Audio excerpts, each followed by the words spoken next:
Le roman d'Anna. Premier tome.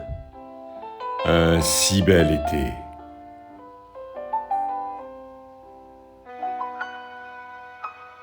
Jo. La première nuit.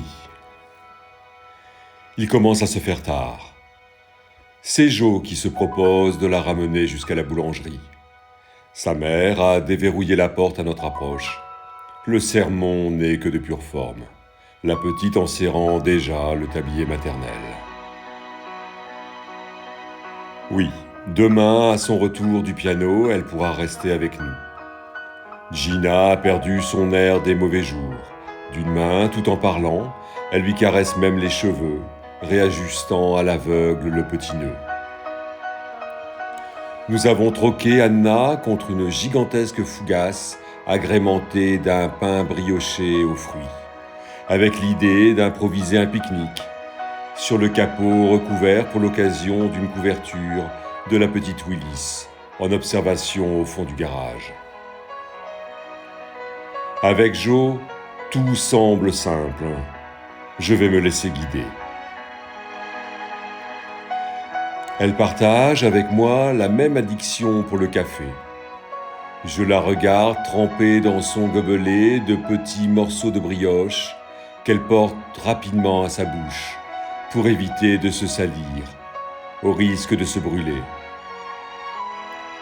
Elle a commencé par le sucré, pour avoir bonne conscience en s'en débarrassant rapidement, a-t-elle précisé, en m'invitant à faire de même.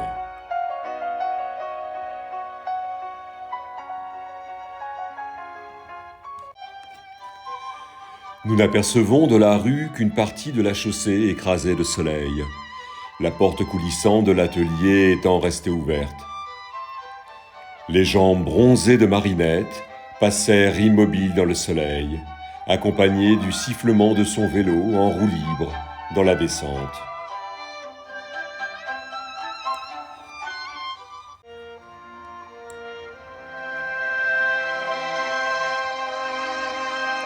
Vient l'instant qui voit Jo se lever d'un bond vers une 2 chevaux réduite à l'état de carcasse par un pillage en règle de ses pièces au fil des années. Il y a des exclamations, des jurons, et enfin un cri de victoire, lorsqu'elle en extirpe la banquette avant pour la poser sur le sol. Ce sera plus confortable. À l'époque, cela avait été conçu pour déjeuner au bord de l'eau. Mais au moins ici, il fait frais, et nous ne risquerons pas d'être dérangés. Dérangés par les moustiques, a-t-elle renchéri avec malice. Je prends place à ses côtés, aussitôt enveloppé par une odeur d'huile et de tissu moisi, de celle qui vous saisit quand vous montez dans une voiture d'un âge révolu, abandonnée dans son jus, au fond d'une grange.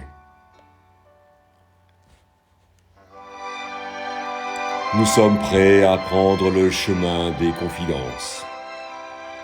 Dans ce voyage improvisé, impossible de revenir en arrière, faute de commande de levier de vitesse.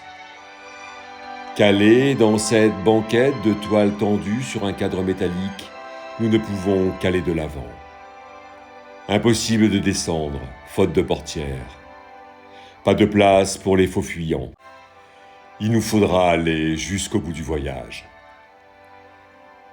C'est elle qui négocie les premiers virages, me faisant emprunter les chemins de traverse d'une existence peu ordinaire. L'amour se meurt bien vite, tu sais, dit-elle sans préambule, en tournant devant moi un volant imaginaire. Sa voix, dépourvue de toute tristesse excessive, se perd dans un petit rire étouffé. Marinette n'est pas une fille pour toi, elle sourit. Voilà que je parle comme une douairière à un fils résolu à trahir sa condition. Et en mésalliance, je m'y connais. Ses pieds ne cessent de jouer du pédalier. On vient à la campagne pour jouir d'un ciel débarrassé des lumières parasites de la ville, et l'on succombe au premier astre qui brille un peu plus fort. Elle se débarrasse fort élégamment, dans le creux de sa main, du noyau d'une olive noire, ayant relevé le goût de la première bouchée de sa fougasse. Quel âge peut-elle bien avoir? J'ai toujours du mal à cet exercice. Est-ce important?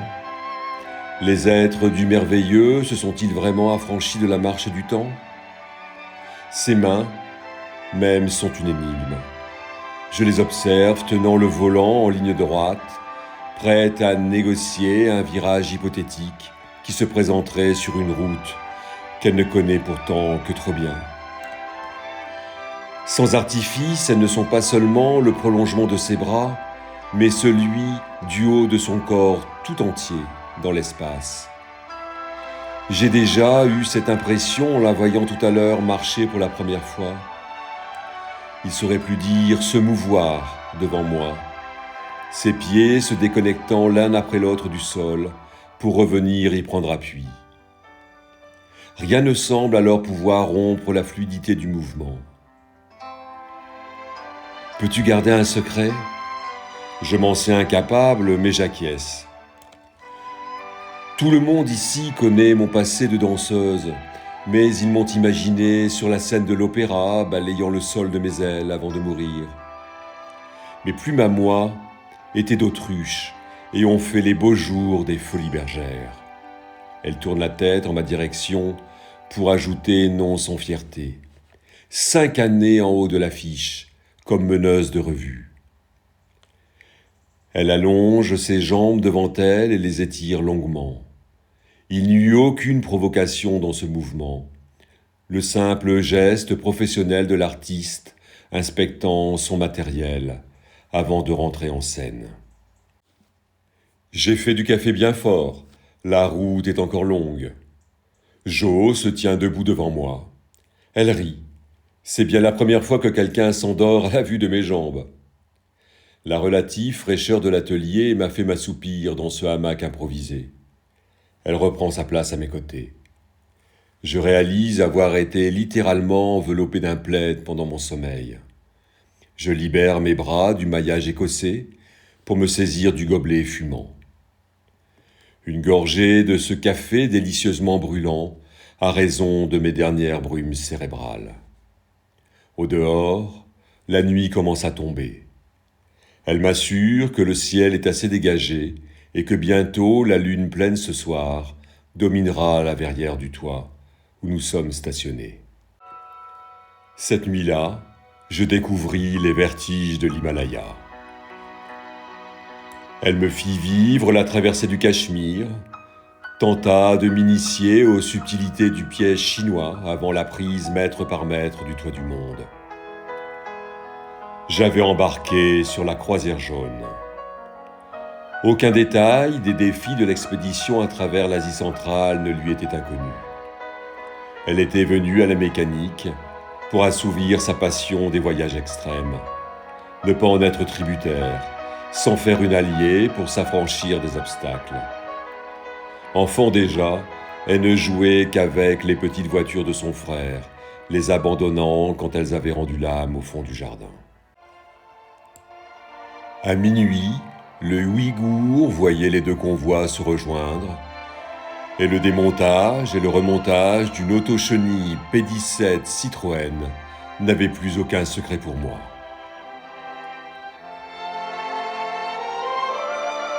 Sa tête s'incline doucement avant de venir reposer sur mon épaule.